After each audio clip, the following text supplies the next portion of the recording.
দেশে দেশে ঘুরে শেষে আনলাম কাবলি চানা স্পেশাল চানার আসল চা MDH চানা মশলা আসল মশলা yes yes MDH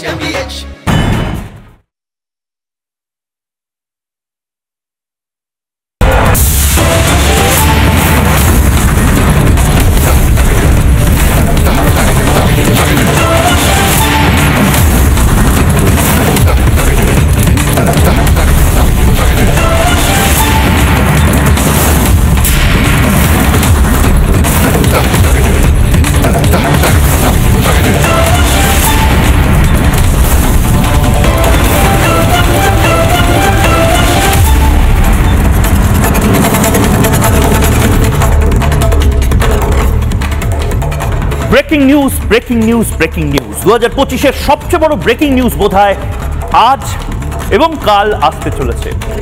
কাল গোটা দেশ একটা খবরের দিকে তাকিয়ে থাকবে, যে খবরের বেলজাপ করতে আজ আমি ময়ূক রঞ্জন ঘোষ আপনাদের সামনে চলে এসেছি। ওয়াকফ বিল, ওয়াকফ সম্পত্তি, ওয়াকফ মাফিয়াগিরি, ওয়াকফ দাদাগিরি সমস্ত কিছু বদলাতে চলেছে। কারণ ব্রেকিং নিউজ যেটা ইতিমধ্যে আপনারা জেনে গেছেন, ওয়াকফ সম্পত্তি এবং সেই সম্পত্তি জনিত যে আইন রয়েছে সেই আইন সংশোধন করতে চলেছে কেন্দ্রীয় সরকার। ইতিমধ্যে জেপিসিতে সেই আইন নিয়ে যে সংশোধনীগুলো রয়েছে সেগুলো চলে এসেছে এবং কাল লোকসভায় বিতর্ক 8 ঘন্টা ধরে বিতর্ক এবং তারপর ভোটাভুটি হবে। সবচেয়ে বড় ব্রেকিং নিউজ, আগামীকাল ওয়াকফ নিয়ে ভোটাভুটি, আগামীকাল ওয়াকফ নিয়ে লোকসভায় 8 ঘন্টা ধরে আলোচনা। 8 ঘন্টা বিজেপি সাংসদদের সংসদ ভবনে উপস্থিত থাকার হুইপ জারি করা হয়েছে। 3 লাইনের হুইপ জারি করা হয়েছে। নির্দিষ্টভাবে বলা হয়েছে সমস্ত বিজেপি সাংসদ যেন কাল লোকসভায় উপস্থিত থাকেন। দুপুর 12টা থেকে বিল নিয়ে আলোচনা শুরু হবে। সন্ধ্যে 6টায় অমিত শাহ তিনি নিজের বক্তব্য পেশ করবেন। সন্ধ্যে 6টায় অমিত শাহ নিজের বক্তব্য পেশ করবেন। তার আগে বিরোধীদেরকে সুযোগ দেওয়া হবে। কে কোন দিকে রয়েছে এই মুহূর্তে সেদিকে নজর দেব। কে কোন দিকে এই মুহূর্তে ভোটাভুটি করতে পারে, আদৌ লোকসভায় জিতবে বিজেপি যেটা চাইছে, অর্থাৎ ওয়াকফ বিল পাস করিয়ে নিতে, আদৌ কি সেটা সম্ভব এই মুহূর্তে লোকসভায়? কে কোন দিকে রয়েছে একবার যদি দেখে নি, দুতরফে আপনাদের দেখতেই পাচ্ছেন এই মুহূর্তে ওয়াকফ বিলের পক্ষে এবং বিপক্ষে। ওয়াকফ বিলের পক্ষে এই মুহূর্তে একবার যদি দেখে নি, ওয়াকফ বিলের পক্ষে জেডিইউ রয়েছে, এলজেপি রয়েছে, টিডিপি রয়েছে, আপনার দল রয়েছে, এরা পক্ষে, এবং ওয়াকফ বিলের বিপক্ষে রয়েছে এসপি অর্থাৎ সমাজবাদী পার্টি, কংগ্রেস, তৃণমূল কংগ্রেস, মিম, এনসিপি। এক এক করে এরা প্রত্যেকে বিরোধিতা করবে ওয়াকফ বিলের পক্ষে এবং বিপক্ষে যারা রয়েছে তাদেরকে দেখাচ্ছি একেবারে নির্বাচনের মতন কে কোন দিকে রয়েছে, কতজন এমপি রয়েছে অর্থাৎ সাংসদদের তালিকা সেটাও আমরা এই মুহূর্তে দেখাচ্ছি। একেবারে পক্ষে জেডিইউ 12 জন সাংসদ রয়েছে, এলজেপি 5 জন, টিডিপি 16 জন সাংসদ রয়েছে, আপনার দল 1 জন, শিবসেনা 7 জন সাংসদ রয়েছে। অন্যদিকে বিপক্ষে এই মুহূর্তে এসপি সমাজবাদী পার্টির 37 জন এমপি রয়েছে, কংগ্রেসের 99 জন এমপি রয়েছে, তৃণমূল কংগ্রেসের 29 জন এমপি রয়েছে, মিমের 1 জন এমপি রয়েছে এবং ডিএমকে রয়েছে 22 জন এমপি। এরা প্রত্যেকে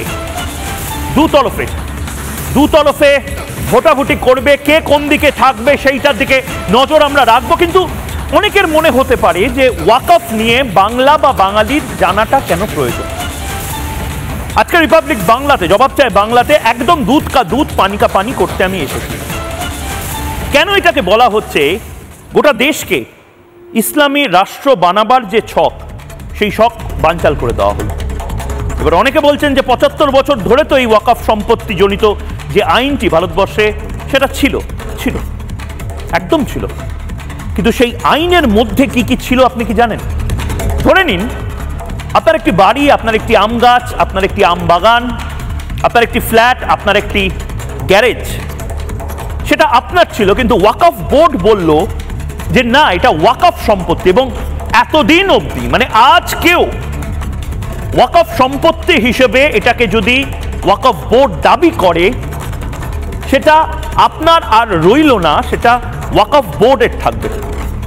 এটা যতটাই অবাস্তব মনে হোক না কেন, এটাই বাস্তব ছিল এতদিন। কারণ 1995 সালে, আবারও বলছি, 1995 সালে একটি মারাত্মক ক্লজ ইনক্লুড করে দেওয়া হয়েছিল এবং এই যে মাঝে মধ্যেই নেতারা বলে না ইডেন গার্ডেন ওয়াকফ সম্পত্তি, রাইটার্স বিল্ডিং ওয়াকফ সম্পত্তি, ভারতের পার্লামেন্ট ওয়াকফ সম্পত্তি, রাজভবন ওয়াকফ সম্পত্তি, মানে মোটামুটি ভারতবর্ষের সবকিছুই প্রায় ওয়াকফ সম্পত্তি যে বলে দেওয়া হয় না, একদম ঠিক বলেন, কিন্তু একদম ঠিক বলেন। তার কারণ হিসেব করে খাতায় কলমে দেখতে গেলে এগুলো ওয়াকফ সম্পত্তি। কে কি বলেছেন একবার শুনবো। স্বাধীনতা আগে প্রায় 1500 বছর, 180-90 বছর ব্রিটিশ ছিল, তার আগে মুঘল ছিল। তো স্বভাবত মুঘলের জামানায় ওয়াকফ প্রপার্টি 6 লাখ ছিল। যখন ব্রিটিশ আসে তো ওই ওয়াকফ সম্পত্তি ক্রমাগত হস্তান্তরিত হতে থাকে। আজ থেকে প্রায় 30-35 বছর আগে সিপিএমের জামানায় আমি কিছু অনুশীলন করেছিলাম, তাতে জেনেছিলাম যে কি নাম রাজভবন, এটা ওয়াকফ তখন তাকে 150 টাকা ভাড়া দেওয়া। ওয়াকফ তো ওয়াকফই থাকে, দুনিয়া যতদিন থাকবে ওয়াকফটা চলবে। आज हिंदुस्तान में अगर सबसे ज्यादा वक्फ प्रॉपर्टीज है तो वो बंगाल में है, जो इंक्रोचमेंट हुआ है। यहां पर हाई कोर्ट से लेकर फोर्ट विलियम तक ये सारा वक्फ स्टेट है। विधानसभा सारे कब्जा इंक्रोचमेंट रखते हैं और इसका रेंट कितना देते हैं 169। इतनी बड़ी जगह सरकार को अगर वोट चाहिए, टीएमसी गवर्नमेंट का, हम आवाम के बीच में जाएंगे इस बात को लेकर। हर मालदा में, मुर्शिदाबाद में, रायगंज, दिनाजपुर, उत्तर दिनाजपुर, दक्षिण दिनाजपुर, बशीरहाट, सब जगह जाएंगे और बताएंगे सरकार को ये अगर मुसलमानों का वोट चाहिए, दलितों और आदिवासी का वोट चाहिए, तो सरकार को वक्फ बोर्ड के बारे में बताना पड़ेगा।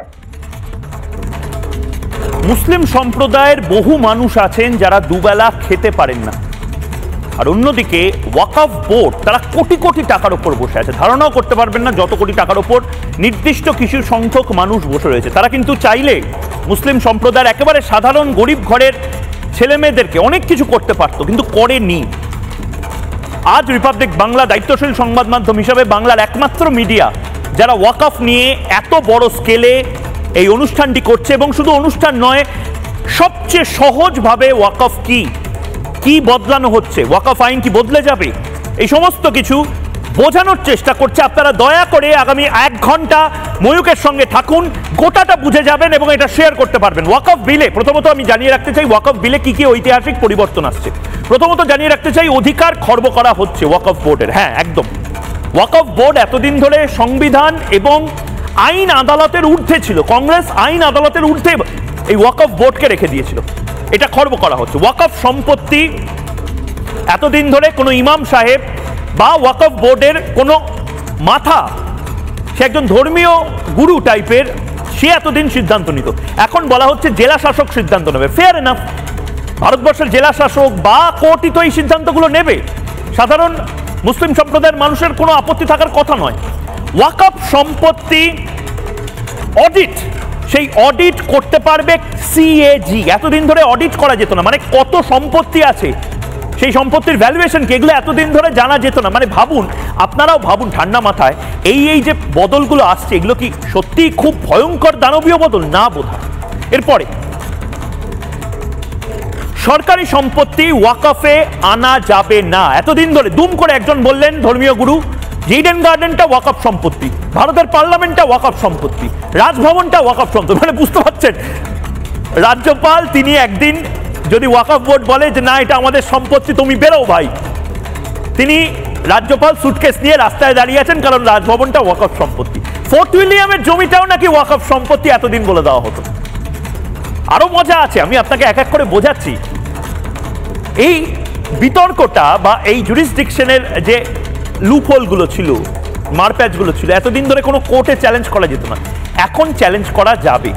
যারা অতিথিরা রয়েছেন তাদের নামগুলো একবার আমি পড়ে শোনাতে চাই, তার কারণ এই মুহূর্তে যাদের সাথে বিতর্কের থেকেও বেশি বোঝা এবং প্রতিযুক্তিতে বোঝার চেষ্টা করব, তাদের এই মুহূর্তে আলাপ করিয়ে দিতে চাই। বিমল শঙ্কর নন্দ বিজেপি মুখপাত্র রয়েছেন, তৌসিফ আহমেদ খান আইনজীবী রয়েছেন, মানস ভট্টাচার্য গবেষক রয়েছেন, চন্দন ঘোষ চৌধুরী কংগ্রেস মুখপাত্র এবং প্রসূন মৈত্র আইনজীবী রয়েছেন। প্রত্যেকেই যথেষ্ট জ্ঞানীগুণী মানুষজন, তাদের সাথে আমরা কথা বলবো। কিন্তু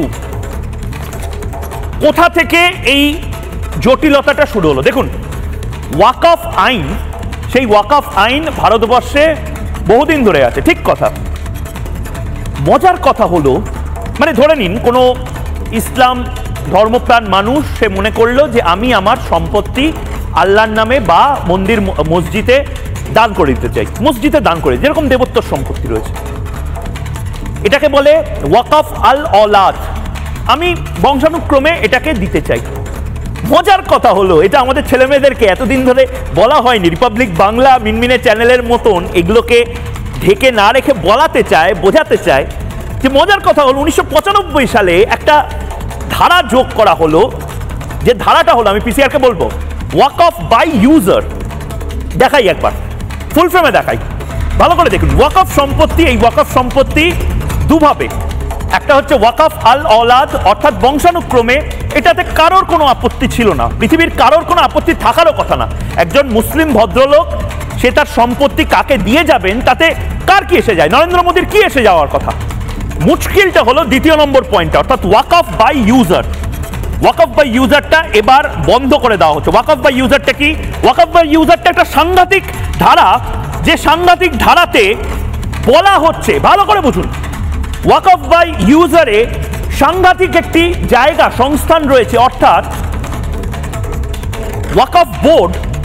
ধরে নিন আজকে এই জায়গাটা, এটা দেখিয়ে যদি রিপাবলিক বাংলায় ময়ূর খাটাতলা করছে যে জায়গাটা, সেটা দেখিয়ে যদি বলে এটা ইউজ করে, ওয়াকফ বোর্ড নির্দিষ্টভাবে যদি বলে এটা ওয়াকফ বাই ইউজারের অন্তর্গত এবং এখানে ওয়াকফ সম্পত্তি আমার বা রিপাবলিকের প্রতিষ্ঠাতার কোনো অপশন থাকবে না।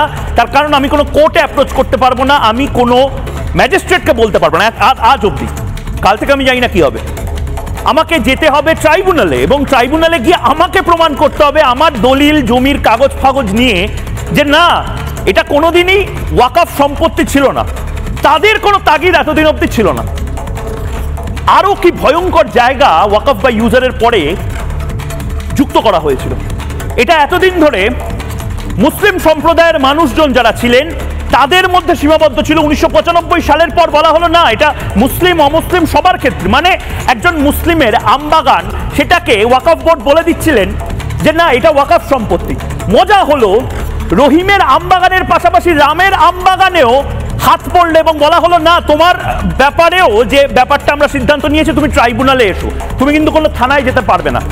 মজার কথা হচ্ছে, এটা নিয়ে এখন আমরা কথাবার্তা বলি, হাসাহাসি করি, একজন ভদ্রলোক রাম বা রহিম সে যদি থানাতে যায়, থানাকেও ওয়াকফ সম্পত্তি ঘোষণা করা যায়।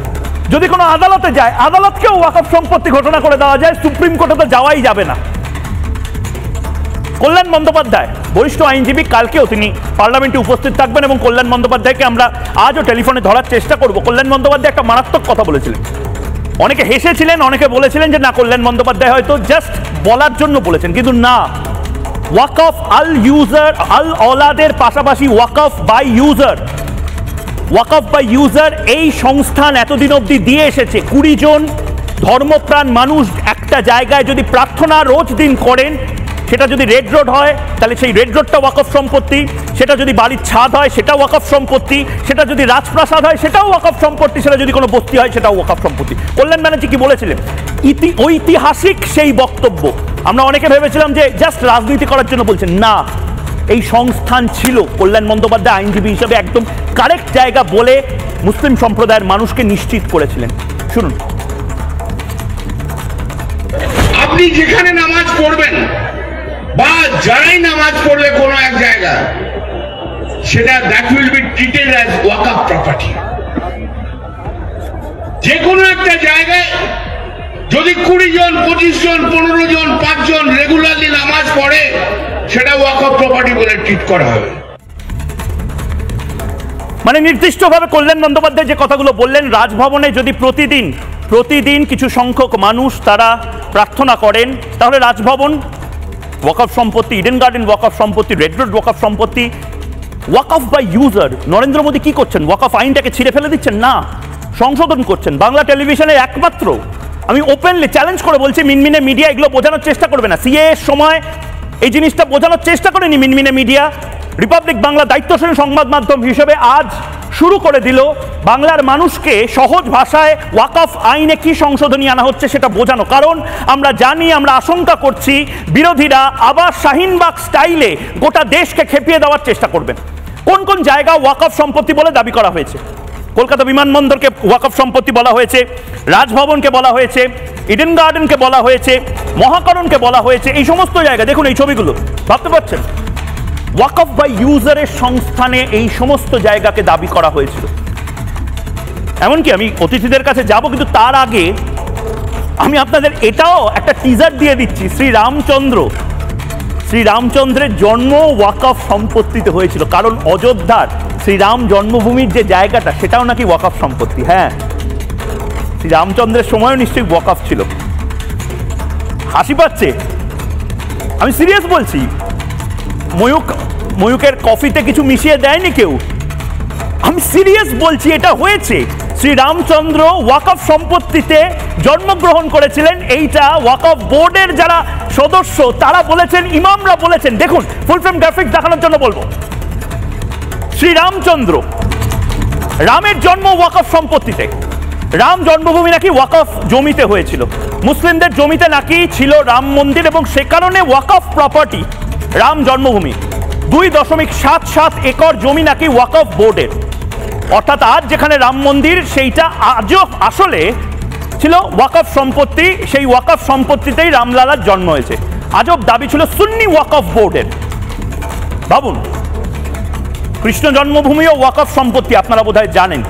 পরে মীমাংসা হয় সুপ্রিম কোর্টে, এবং সুপ্রিম কোর্টে যখন মীমাংসা হয়, অনেকে এই ইতিহাসগুলো, মিনমিনেন চ্যানেল হাসতে হাসতে ঘন্টাখানেক এই ইতিহাসগুলো বলবে না হয়তো, কিন্তু সুপ্রিম কোর্টকে বাধ্য হয়ে এটা নিয়ে আলাদা করে জমি অ্যালট করতে হয়েছিল। আমি ওপেন চ্যালেঞ্জ করছি, এটা যদি ভুল প্রমাণ কেউ করতে পারবেন না। এবার আমি যারা অতিথিরা রয়েছেন তাদের কাছে এক এক করে আমি আবারও বলছি, আজকে কোনো বিতর্ক নয়। যারা রয়েছেন, বিদগ্ধ মানুষজন রয়েছেন, কংগ্রেসের তরফ থেকে প্রতিযুক্তি দেবেন, বিজেপির তরফ থেকে যিনি রয়েছেন তিনি সরকারের যুক্তি দেবেন। বাস্তবটা বোঝানোর জন্য আইনজীবী নিয়ে এসেছি। মানুষদার কাছে, যেহেতু অনলাইনে অনেকে রয়েছেন, মানুষদার কাছে প্রথমে যাচ্ছি। মানস ভট্টাচার্য এই মুহূর্তে। মানস ভট্টাচার্য, ওয়াকফ নিয়ে আমরা প্রতিদিন কথা বলি, ওয়াকফের মজাটা বা ওয়াকফের এমন কিছু কিছু দিক যদি একটু বলেন যেটা চমকে দেওয়ার মতন, নড়ে চড়ে বসবে আজ বাঙালি, যদি একটু বলেন। আমার এক হাতে সংবিধান আর এক হাতে ওয়াকফ বোর্ডের সমস্ত কপি 1913 থেকে শুরু করে 2025 পর্যন্ত যতবার অ্যামেন্ডমেন্ট হয়েছে সব কপিগুলো আমার কাছে আছে। প্রথম কথা হচ্ছে যে এই ওয়াকফ আইন সংবিধানে কোথাও নেই, সংবিধানে ওয়াকফ শব্দটাই নেই, এবং সংবিধানের যে দুটো ধারা বলে ওয়াকফ আইন করা হয়েছে বলা হয় 25 এবং 26। তাহলে সংখ্যালঘুদের জন্য যদি এরকম আইন করতে হতো তাহলে প্রথমেই জৈন, ফার্সি, শিখ যারা প্রকৃতপক্ষে সংখ্যালঘু তাদের জন্য করা উচিত ছিল, সেটা হয়নি। দ্বিতীয় হচ্ছে, সুপ্রিম কোর্টে একটা কেস চলছে যে আদৌ এই ওয়াকফ যে আইন সেটা লিগ্যাল না ইললিগ্যাল। সেইটা যদি মিটে যায় তাহলে সব ঝামেলাই মিটে যাবে, যে পুরো ওয়াকফ বোর্ডটাই ইনলিগ্যাল। সেই কেসটা যেহেতু চলছে, ফয়সালা হয়নি, সুতরাং সেটা নিয়ে।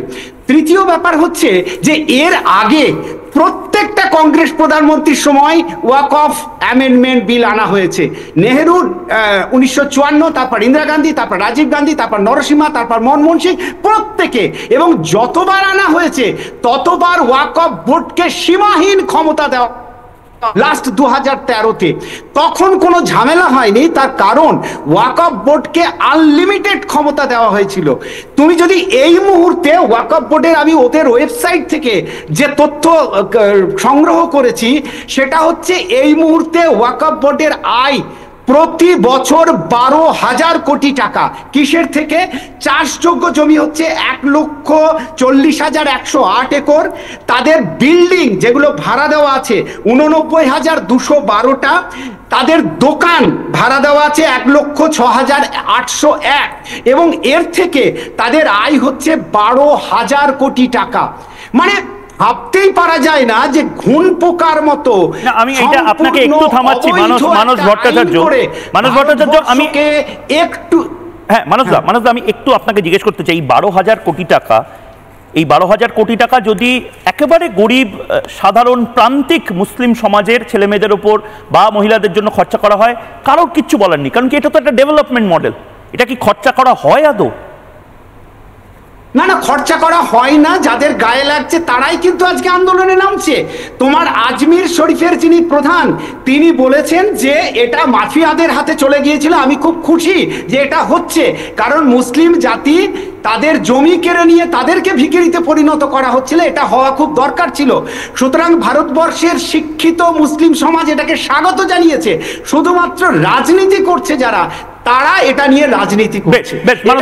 আমি আপনার কাছে আবার আসবো, অত্যন্ত ভালো। একদম মানুষদা, আমি আপনার কাছে আসবো। স্টুডিওতে এই মুহূর্তে 3 জন বসে রয়েছেন। আবারও বলছি, তর্ক করব না, আমি জানার চেষ্টা করছি মানে একটা সাইকোলজিক্যাল জায়গা থেকে যে কংগ্রেস কেন এটার বিরোধিতা করছে, তৃণমূল কেন এটার বিরোধিতা করছে। মানে তারা কি নিজেদের জাস্ট নামকে বাঁচতে মুক্তমনা বলে? আমি তার আগে একবার দেখে নিতে চাই ওয়াকফ বোর্ড, যেটা মানস ভট্টাচার্য বলছিলেন, কোথা থেকে, মানে আপনারা এটা কি জানেন? আপনাদের বলছি, ভারতবর্ষের সবচেয়ে বেশি জমি কাদের রয়েছে? ভারতীয় সেনাবাহিনী। আচ্ছা, ভারতবর্ষের দ্বিতীয় সর্ববৃহৎ জমির মালিক কারা? ভারতীয় রেলের জমি। 3 নম্বরে সবচেয়ে বেশি জমির মালিক কারা জানেন? ওয়াকফ বোর্ড। এবং এই ওয়াকফ বোর্ডের টাকা, জমি, তার পরিমাণ কি করে বাড়লো 1995 সালের পর থেকে? একবার দেখতে চান? ফুল ফ্রেম দেখুন। গোটা বাংলার মানুষের জানা উচিত, কারণ আপনাদেরকে যেন লোক খেপানো না হয়। সর্বগ্রাসী ওয়াকফ বোর্ড, দেশের ওয়াকফ সম্পত্তির সংখ্যা প্রায় 6 লক্ষের বেশি। এরপরে রাজ্যে ওয়াকফ সম্পত্তি প্রায় 80,480। ভাবুন, বোর্ডের আয় প্রতি বছর, মানুষদা কম বলেছেন, 20,000 কোটি টাকা। ওয়াকফ বোর্ডের জমির মূল্য 2 লাখ কোটি টাকারও বেশি। কিসে খরচা হয় কেউ জানে না। অর্ধেক পাঞ্জাব ওয়াকফের সম্পত্তি। সম্পত্তির নিরিখে তৃতীয় ওয়াকফ, যেটা আমি বলছিলাম। সেনা ও রেলের পর ওয়াকফের সম্পত্তি সবচেয়ে বেশি। এবং ঠিক সেই জায়গাতে এই মুহূর্তে নরেন্দ্র মোদী সার্জিক্যাল স্ট্রাইকটা করছেন। আমি এই মুহূর্তে চন্দন ঘোষ চৌধুরীর কাছে প্রথমে যাচ্ছি এবং বাকিদের কাছে একটু পরে যাচ্ছি। আমি বোঝার চেষ্টা করছি চন্দনদা, মানে আপনারা কেন এটার বিরোধিতা করছেন? ওয়াকফ আল অলাদ, কেউ তাকে নিয়ে সমস্যা করছে না। ওয়াকফ বাই ইউজার সরিয়ে দিতে হবে। সেকশন 5-এ আপনি কোর্টে অ্যাপ্রোচ করতে পারতেন না, সরিয়ে দিতে হবে। একজন ধর্মীয় গুরু, সে জমি জমা থেকে শুরু করে লিটিগেশন নিয়ে কেন কথা বলবে? আইনজীবীরা কথা বলবে, জাজ কথা বলবেন, ডিস্ট্রিক্ট ম্যাজিস্ট্রেট কথা বলবেন। মানে আপনারা শুধুমাত্র তোষণ করার জন্য এই কাজগুলো করছেন চন্দনদা। মানে আমি আজকে সিরিয়াস ঝগড়া করার মুডে নেই, বোঝার মুডে আছি। ময়ূক, প্রথমে ধন্যবাদ তোমার নির্দিষ্ট একটা বিশ্লেষণ করবার জন্য, এবং তুমি প্রথমেই বলে নিলে তুমি ঝগড়া করবার মুডে নেই, মানে তুমি থাকো জেনারেলি থাকো। আমি I like you very much.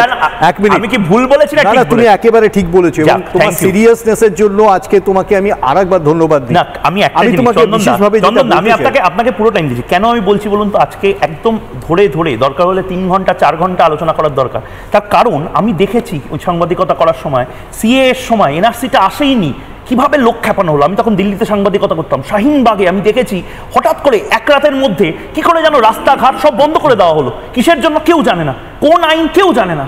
আমি এই ভয়টা পাচ্ছি। ইন্টারেস্টিং, তখন একটি সরকার ছিল এবং সেই সরকারটি এখনো আছে। তখনও সরকারের স্লুথ ছিল, সরকারের ডিটেকটিভ এজেন্সিস ছিল, তখন সরকারের নিজস্ব প্রশাসনিক ব্যবস্থা ছিল।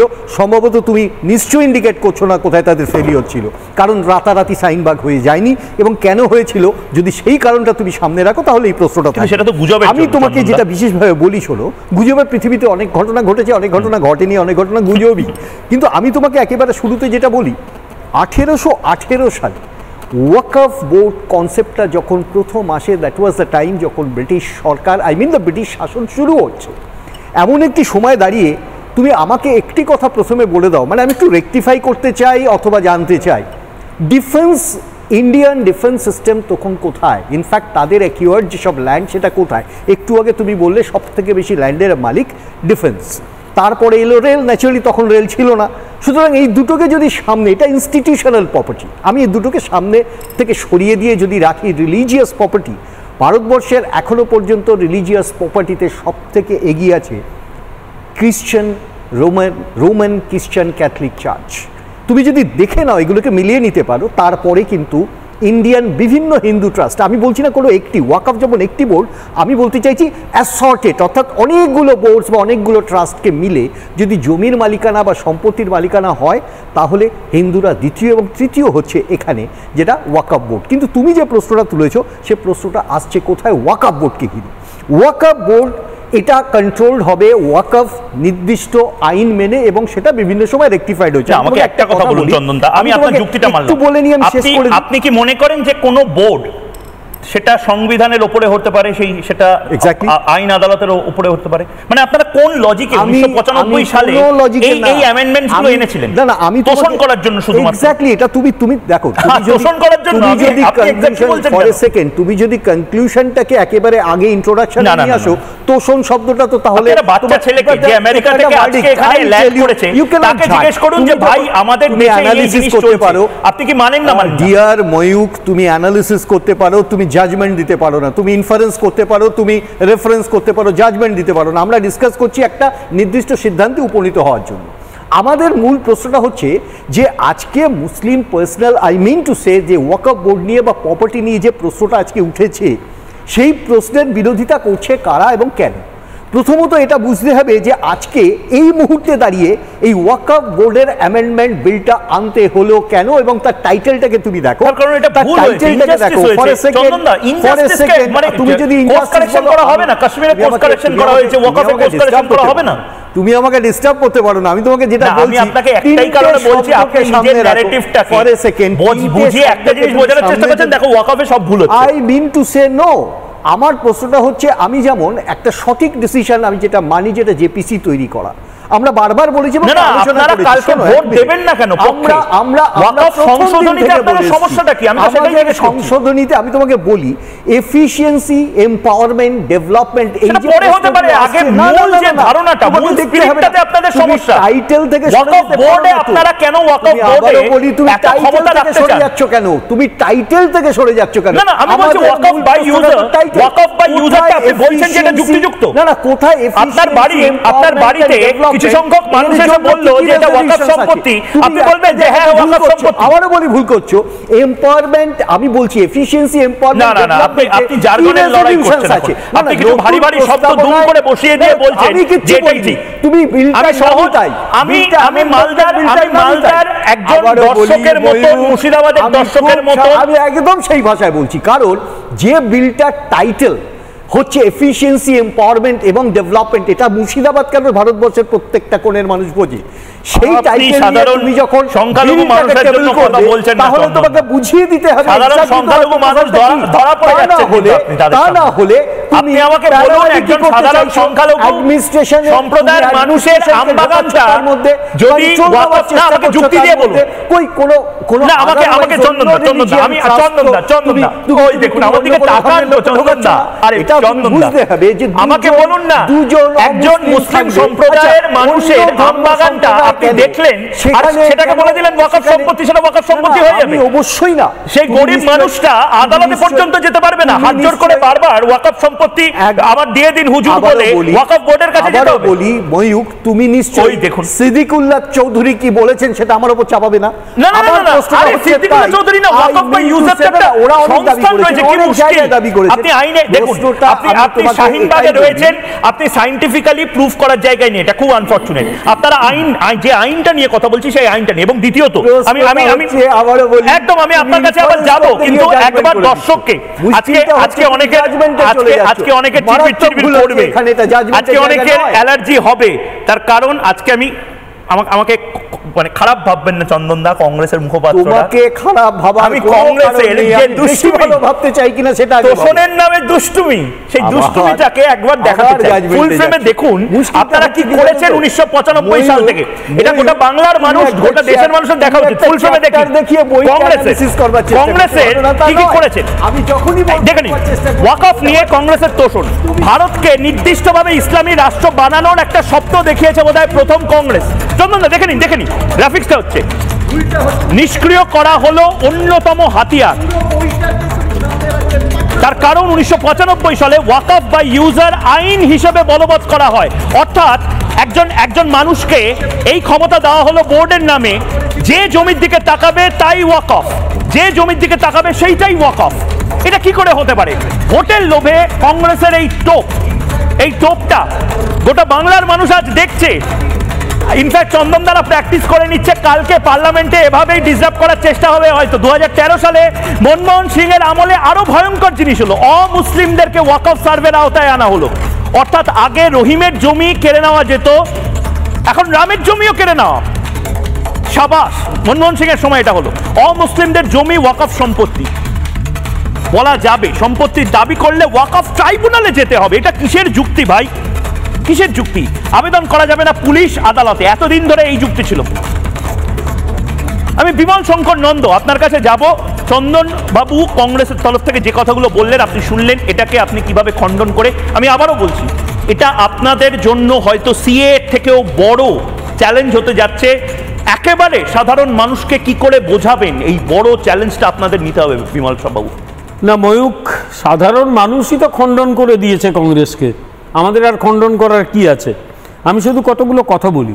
সেটা হচ্ছে ডক্টর মনমোহন সিং তিনি তো বলেই দিয়েছিলেন আমাদের দেশের যা সম্পত্তি তাতে সবচেয়ে বেশি অধিকার মুসলিমদের। এটা আমার কথা নয়, তার কথা। আপনার চাইলে একটু দেখাতে পারো, দেখিয়ে দিতে পারো। তিনি আরেকটি কাণ্ড করছিলেন, আমাদের কপাল ভালো যে তিনি সে বিলটা আনতে পারেননি। কোথাও কোনো কমিউনাল রায়ট হলে ও আগে হিন্দুদের ধরো, একটু বিলটা বার করবে, পুরোনো যে বিলটা উনি এনেছিলেন, পরে এটা নিয়ে আলোচনা করে আমি দেখাবো। ওটা মনমোহন সিংয়ের মস্তিষ্ক প্রসূত। আমি জানি না দিল্লিতে ওনার যখন স্মারক তৈরি হবে, আমার কিন্তু ফর্মাল প্রতিবাদ রয়েছে এই ব্যক্তির কেন স্মারক তৈরি হচ্ছে দিল্লিতে, আমার একটু ফর্মাল প্রতিবাদ রইল। আমি শুধু কতগুলো কথা বলি। সেটা হচ্ছে এই যে ওয়াকফ, আমি কোনো মুসলিমদের ধর্মে আঘাত করতে চাই না। আমার প্রচুর ছাত্র ছাত্রী বন্ধু বান্ধব মুসলিম, তারা ধর্মপ্রাণ মানুষ, কিন্তু কতগুলো ব্যবস্থার কথা বলি, কারণ তারা প্রত্যেকে তো ধর্মনিরপেক্ষ রাষ্ট্রের কথা বলেন। এই ধর্মনিরপেক্ষ রাষ্ট্রে এরকম একটা parallel religious system in a secular country কি করে থাকতে পারে আমাকে একটু বলুন। অ্যাবসলিউটলি একটা প্যারালাল রিলিজিয়াস সিস্টেম। কেন প্যারালাল রিলিজিয়াস সিস্টেম কেন বলছেন? রেখেছিলেন, তার কারণ হচ্ছে তাদের দিয়ে ভোটটা আসতো। শুধু এখানে যে গরু দুধ দেয় তার লাথি খেতে রাজি আছি বলে যাকে নিয়ে কথা বলি, অল ইন্ডিয়া লেভেলে অনেকে দুধের গরু পুষেছিলেন। তো আমি একটা উদাহরণ দিই, আরো মানে বললে তো আজকে মানে শেষ হবে না। আচ্ছা, মুসলিম উইমেন্স বিল রাজীব গান্ধী কেন এনেছিলেন? মুসলিম উইমেন্স বিল, সেখানে ওয়াকফের কথা কিন্তু ছিল। একজন মহিলা যদি ডিভোর্স হন, তার হাজবেন্ড কোনো খরপোশ টরপোশ দেবেন না, ওটা ওয়াকফ বোর্ড দেবে। আর তখনই প্রথম আমি ওয়াকফ বোর্ডটা শুনতে পাই যে ওয়াকফ বোর্ড বলে জিনিস আছে, তার আগে আমি জানতাম না। তখনই কিন্তু প্রচুর আলোচনা হয়েছিল ওয়াকফের সম্পত্তি কোথায় আছে, সব কি ওয়াকফ বোর্ড জানে, ইত্যাদি ইত্যাদি। ফলে কংগ্রেস এই কাজটিও করেছিল। তো এখন কথা হচ্ছে, আমি এই প্রসঙ্গে কতগুলো কথা বলি। এটাকে কেন সাপোর্ট করি, কেন আমরা এনেছি? Because it is a progressive reform. এটা প্রোগ্রেসিভ। একটু আগে ট্রাস্টের কথা বলেছেন চন্দন, আমি বলি এবারে কিন্তু এই আইনে ট্রাস্ট এবং ওয়াকফকে সেপারেট করা হচ্ছে। কথায় কথায় ট্রাস্ট আর ওয়াকফকে জগা খিচুড়ি পাকিয়ে দিলাম, আইনে আর করা যাবে না, কিন্তু ট্রাস্ট আর ওয়াকফকে আলাদা করা হচ্ছে। টেকনোলজি এবং সেন্ট্রাল পোর্টাল করা হচ্ছে, 6 মাসের মধ্যে সব সম্পত্তি রেজিস্ট্রি করো। এলিজিবিলিটি অফ ওয়াকফ ডেডিকেশন, কোনো ব্যক্তি ওয়াকফকে দিতে পারেন সম্পত্তি, কিন্তু তার এলিজিবিলিটি নির্ধারণ করা হচ্ছে। উইমেন্স রাইট ইন ফ্যামিলি ওয়াকফ, যেটা সবচেয়ে বেশি লঙ্ঘিত ছিল। আমার একটা প্রশ্ন বামপন্থীদের কাছে, মহিলাদের এই যে মানে সম্পত্তির ওপর একটা তাদের দাবি রাখা হলো, এটা তারাও বিরোধিতা করবে তো কালকে? এরপর সেই বামপন্থীরা মুখ দেখাতে পারবে তো সমাজের কাছে? সেই বামপন্থীগুলোকে দেখলেই প্রশ্নটা করব। নেক্সট আরেকটা, ট্রান্সপারেন্ট ওয়াকফ ম্যানেজমেন্ট ট্রান্সপারেন্ট হবে। গভর্নমেন্ট ল্যান্ড এবং ওয়াকফ ডিসপিউট, যা চাইলাম একটু আগে বললে, যা হাত দিলাম সেটাই ওয়াকফ, আর চলবে না। স্ট্রেংথেনিং ওয়াকফ ট্রাইব্যুনালের বিরুদ্ধে কোথাও যাওয়া যাবে না। আমার গলায় গামছা দিয়ে ট্রাইব্যুনালের সামনে দাঁড়িয়ে থাকবো, সেই দিনও শেষ হচ্ছে। সবচেয়ে গুরুত্বপূর্ণ নন মুসলিম রিপ্রেজেন্টেশন, যেটা কোথাও ছিল না সেটা কিন্তু আনা হচ্ছে। আর সবচেয়ে বড় কথা আরো অনেকগুলো আছে, পুরো তো বলার সময় তুমি দেবে না। আপত্তি কার থাকতে পারে বিমলদা, আমি এটাই বলছি। তারাপীঠ তারকেশ্বর মন্দিরের মাথায় যদি ফিরহাদ হাকিমকে বসানো হয়, তাহলে তার মানে একটা ধর্মনিরপেক্ষ দেশে প্রথম আপত্তি কার জানো? আপত্তি তাদেরই থাকবে। এত এই যে বললে 6 লক্ষ সামথিং ওয়াকফ প্রপার্টি, সেখান থেকে আয় কত হয়? 16,000 20,000 আমি বলছি এর বাইরে প্রচুর আয় হয়, সেটা একটা মাফিয়া চক্র লুটে পুটে খায়। ঠিক, আরো বহু হাজার কোটি টাকা এখান থেকে আয় হতে পারে, সেটা দরিদ্র নিডি মুসলিমদের কাজে লাগতে পারে, সেটা একটা মাফিয়া চক্র লুটে পুটে খায়। সেই মাফিয়া চক্রের আপত্তি এই প্রোগ্রেসিভ বিলের ব্যাপারে। আরো একটা লাস্ট লাইন, সেটা হচ্ছে যে ধর্ম নিরপেক্ষতার নামে কংগ্রেস খুব গর্ব করে তারা সংবিধান তৈরি করেছিল, খুব ভালো কথা, সংবিধানে কংগ্রেস কর্মী ছাড়া আরো অনেকে ছিল, কিন্তু এই সংবিধানে গোটা দেশে এক দেশ এক আইনের কথা বলা ছিল, কংগ্রেস কোনোদিন সেটা ইন্ট্রোডিউস করতে চায়নি। ঠিক, সে কংগ্রেস কোনোদিন 3 তালাক তুলতে চায়নি, কংগ্রেস ওয়াকফ আইন সংশোধন করতে চায়নি। এটা নরেন্দ্র দামোদর দাস মোদীর নেতৃত্বাধীন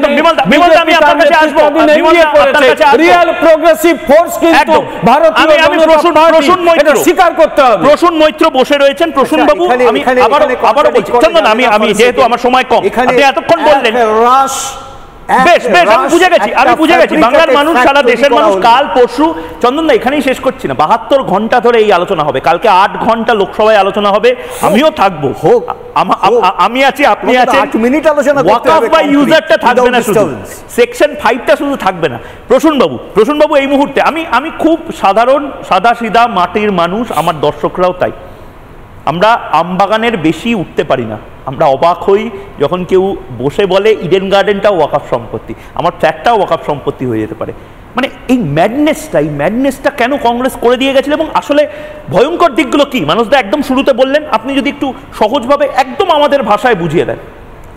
চেষ্টা করছি, মানে আমার দিক থেকে যতটা সম্ভব। প্রথমত আমি এই মতে বিশ্বাসী নই যে ওয়াকফ একটা রিলিজিয়াস ইস্যু, কোনো ধার্মিক বিষয় নয় আমার কাছে, বরঞ্চ একটা রেভিনিউর ইস্যু। কারণ আপনি যদি দেখেন, আমরা যখন ডেটা দেখছিলাম বা যেগুলো পাবলিক ডোমেনে রয়েছে, ওয়াকফের আন্ডারে 8.7 লাখ প্রপার্টি রয়েছে, আউট অফ হুইচ 52% হচ্ছে নন রিলিজিয়াস, যেমন আবাদি জমি, স্কুল, বিল্ডিং, 52% বাদ চলে গেল হোটেল, মেডিকেল কলেজে অনেকে বানিয়ে নিয়েছে না। বাকি যে 48% থাকলো, তারও 40% হচ্ছে গ্রেভিয়ার্ড, যেখানে রিলিজিয়াস অ্যাক্টিভিটি অলমোস্ট নীল। তাহলে এই 8.7 লাখ যে প্রপার্টি, তার মধ্যে 6 লাখই হচ্ছে নন রিলিজিয়াস। ফলে আমার কাছে ওয়াকফ কখনো রিলিজিয়াস ইস্যু নয়। দ্বিতীয় বিষয় হচ্ছে, এই যে আপত্তিটা হচ্ছে ওয়াকফ সংশোধনীতে কি প্রপোজ করা হয়েছে, দুটো জিনিস খালি, একটা হচ্ছে অ্যাকাউন্টেবিলিটি, একটা হচ্ছে ট্রান্সপারেন্সি। যাকে ওয়াকফ বলবো সেই আমার হয়ে যাবে, এটা চলবে না, এবং আমার কি কি আছে তার একটা নির্দিষ্ট রেকর্ড, নির্দিষ্ট সময় অন্তর যে সেন্ট্রাল পোর্টাল রয়েছে সেখানে দাখিল করতে হবে, যাতে people can have access to it. সেখানে আপত্তি কি? আপত্তি এখানে নেই। আপত্তি হচ্ছে ওয়াকফের যে বিপুল সম্পত্তি, এটা কিছুক্ষণ আগে আমাদের গৌরীশঙ্করদা বলছিলেন যে এত প্রপার্টি রয়েছে, কিন্তু সেই প্রপার্টি ভোগ করে কারা, মালিকানা কারা, নিয়ন্ত্রণ কারা? মেনলি উচ্চবর্ণের মুসলিম যারা, যাদেরকে আশরাফ বলা হয়, তাদের কন্ট্রোলে এটা থাকে। নিম্নবর্গের যে মুসলিম যাদেরকে আজলাফ বলা হয়, তাদের কিন্তু এই অধিকার নেই, কিন্তু খেপানো হয় তাদেরকে। এই বোরা, আগাখানিজ মতো যারা পাসমান্দা বা পিছিয়ে পড়া মুসলিম, তারা কিন্তু একদিন রিপ্রেজেন্টেশন পেত না এই ওয়াকফ বোর্ডে, তাদেরকে সরিয়ে রাখা হতো। ওপরে ছড়ি ঘোরাতো আশরাফরা, তারা ওপরে ছড়ি ঘোরাবে, তাদের হয়ে বেকার খাটবে নিচে আশরাফরা। এই ওয়াকফ সংশোধনীতে প্রপোজ করা হয়েছে বোরা, আগাখানিদের বোর্ডে নেওয়ার। এই ওয়াকফ সংশোধনীতে প্রপোজ করা হয়েছে মহিলাদের বোর্ডে নেওয়ার। এই ওয়াকফ সংশোধনীতে প্রপোজ করা হয়েছে সেকশন 40কে ডিলিট করার, যেখানে ট্রাইব্যুনালের কাছে যেতে হবে বিচার চাইতে হলে। তো এগুলোর মধ্যে দুটো জিনিস খালি আসছে, একটা হচ্ছে অ্যাকাউন্টেবিলিটি এবং একটা হচ্ছে ট্রান্সপারেন্সি। কিন্তু এই প্রশ্নটাকে আমি একটু ব্যাপক করতে চাই। আমাদের রাজ্যে কিছুদিন আগে জনৈক মন্ত্রী, বা নাম নিয়েই বলছি, সিদ্দিকুল্লাহ চৌধুরী, তিনি বলেছিলেন পার্লামেন্টে এটা পাশ হলেও আমরা মুসলমানরা এটা মানি না, কারণ আল্লাহর এটা হিদায়াত নয়, আল্লাহর এটা মর্জি নয়। এবার আমার প্রশ্ন, যেটা ময়ূক একটু আগে বলছিল, মালদা মুর্শিদাবাদের যে গ্রামের হিন্দু শুনছে, গ্রামের মুসলমান শুনছে, তাদের নিরাপত্তা কোথায়? আজকে পার্লামেন্ট তো আইন পাশ করে ফেললো, যদি আগামীকাল আইন পাশ করে ফেলবে, তারপরেও যদি রাজ্যের মন্ত্রী যিনি সংবিধানের নামে শপথ নিয়েছেন তিনি যদি ওপেনলি বলতে পারেন পার্লামেন্ট পাশ করলেও আমরা মুসলমানরা আইন মানি না, তিনি নিজেকে মুসলমানদের সবার প্রতিনিধি মনে করছেন, কারণ এখনো অবধি কোনো বিরোধ আমি কারোর থেকে শুনিনি, কোনো ক্যাবিনেট মিনিস্টার তার বিরোধ করেননি যে না উনি মুসলমানদের প্রতিনিধি নয় বলে, ফলে আমি ধরে নিচ্ছি তার স্টেটমেন্ট এখনো অবধি ভ্যালিড রয়েছে। তাহলে তার এই বক্তব্যের পরে একজন সাংবিধানিক পদে বসে কেউ যদি বলতে চায় বা বলে যে আমরা মুসলমানরা মানি নাই, পার্লামেন্ট পাশ করলেও আইন মানি না, ঠিক যেরকমভাবে ইয়াকুব মেমনকে ফাঁসি দেওয়ার পরেও, ক্রিমিনাল হওয়ার পরেও তার জানাজাতে লাখ লাখ মুসলমান এসেছিল না, সে থাকতেই পারে। মানে সেই জায়গাগুলোতে আমি একটাই পয়েন্ট আমার আজকে একদম মানে আমি একটা জিনিস প্রসূনবাবু, আমি সে কারণে তৌসিফের কাছে একবার একটু যেতে চাই। প্রসূনবাবু যে কথাগুলো বললো তৌসিফ ভাই, প্রথমত আপনারা এমন একটা হাওয়া তুলে দিচ্ছেন যেন ওয়াকফ আইনটাই ছিঁড়ে ফেলা হচ্ছে, বাতিল করা হচ্ছে। ওয়াকফ আইন তো বাতিল করা হচ্ছে না, অ্যামেন্ড করা হচ্ছে, সংশোধন করা হচ্ছে। ওয়াকফ আল অলাদ, বা আপনি যদি আপনার বংশানুক্রমে কাউকে কোনো সম্পত্তি আল্লাহর নামে দিয়ে যেতে চান তাহলে সেটা দিতেই তো পারেন। তৌসিফ ভাই, প্রবলেমটা কোথায় হচ্ছে? কিসের জন্য আপনারা বিরোধিতা করছেন? জাস্ট বিরোধিতা করবেন বলে? না ময়ূক বাবু, আপনি হয়তো খুব ভালোভাবে ল ডিগ্রি পাস করে খুব ভালোভাবে আইনটা পড়ে শুনে হয়তো এই ডিবেটটা করছেন, আর আপনি নিশ্চয়ই বিজেপি মিডিয়া সেল থেকে ভুলভাল ডেটা কোট করছেন, তাই আপনি বলেছেন যে ডিফেন্সের পর ওয়াকফ বাই ইউজারটা নেই। না, আপনি ইন্টারাপ্ট করবেন আমি জানি না। না, আমি আপনাকে জিজ্ঞেস করছি ওয়াকফ বাই ইউজারটা আছে কি নেই। মানে এতদিন কি আপনি ডিস্ট্রিক্ট ম্যাজিস্ট্রেটের কাছে যেতে পারতেন ওয়াকফ রিলেটেড কোনো কেস নিয়ে, ডিসপিউটেড কেস নিয়ে? আপনি বলে নিন, তারপরে আমি না, আমি জিজ্ঞেস করছি আছে কি নেই। আপনি এই যে কথায় কথায় বিজেপি, মঙ্গল গ্রহ, হাট্টিমাটিম টিম সবকিছু বলে দেন না। আমি জিজ্ঞেস করছি, ফাস্ট করছি, একটু ধৈর্য রাখুন। বলুন না, ধৈর্য তো 72 ঘন্টা ধরে রাখবো। বললেন আগামী 72 ঘন্টা আলোচনা হবে, বলুন। হ্যাঁ, আপনি এত বড় মিথ্যে কথা বলছেন দর্শকদের কাছে। কি মিথ্যে কথা বললাম? থেকে নিয়ে আপনি বলছেন যে থার্ড লার্জেস্ট ল্যান্ড ওনার ওয়াকফ বোর্ড, হ্যাঁ, গভর্নমেন্ট আর ডিফেন্সের পর থার্ড লার্জেস্ট। এটা বড়, এত বড় মিথ্যে কথা। কত আপনি বলছেন যে 6 লাখের বা 7 লাখের আশেপাশে। আমার আগে একটা প্যানেলিস্ট খুব ভালোভাবে আপনাকে বললেন, কাউন্টার করলেন যে নাম্বার 1 যদি রিলিজিয়াস ল্যান্ড ওনার আপনি দেখতে চান তাহলে খ্রিস্টান আছেন। আচ্ছা, আমি আপনাকে একটা উদাহরণ দিচ্ছি। শুধু 4টা স্টেট নিয়ে 10 লাখ একর থেকে বেশি তামিলনাড়ু, অন্ধ্রপ্রদেশ, তেলেঙ্গানা, ওড়িশা হিন্দু এন্ডাওমেন্টস, হিন্দু প্রপার্টিজ, হিন্দু ল্যান্ড গুলো, টেম্পলস গুলো ল্যান্ড ওন করছে হিন্দু এন্ডাওমেন্টস অ্যাক্ট। তামিলনাড়ুতে 4.78 লাখ একরস। তারা কি কনস্টিটিউশন বা কোর্টের ঊর্ধ্বে?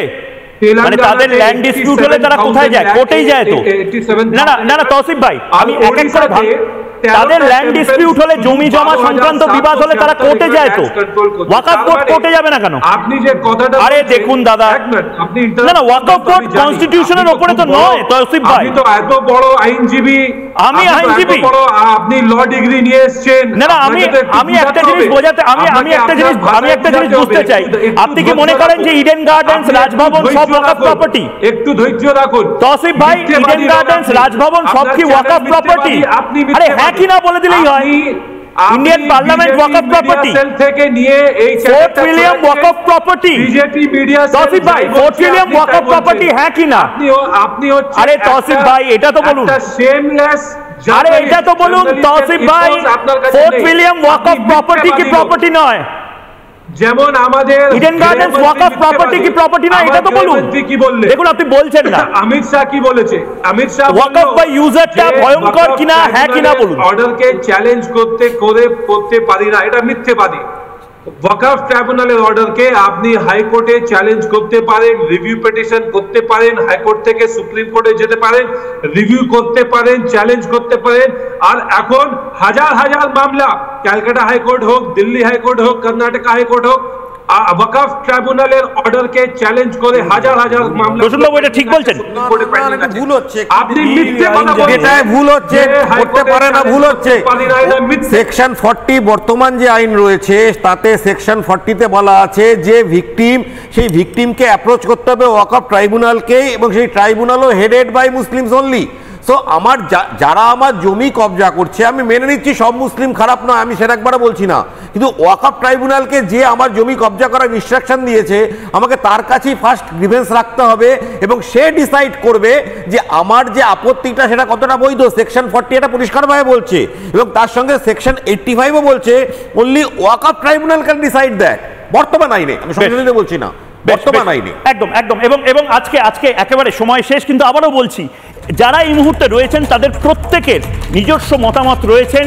আমাদের জানাটা প্রয়োজন যে ওয়াকফ নিয়ে কেন ভারতবর্ষের সবচেয়ে বড় বিতর্কটা হচ্ছে, এবং কেন বারবার বলা হচ্ছে ওয়াকফের এই দানবীয় যে সেকশনগুলো সেগুলোকে বন্ধ করতে হবে।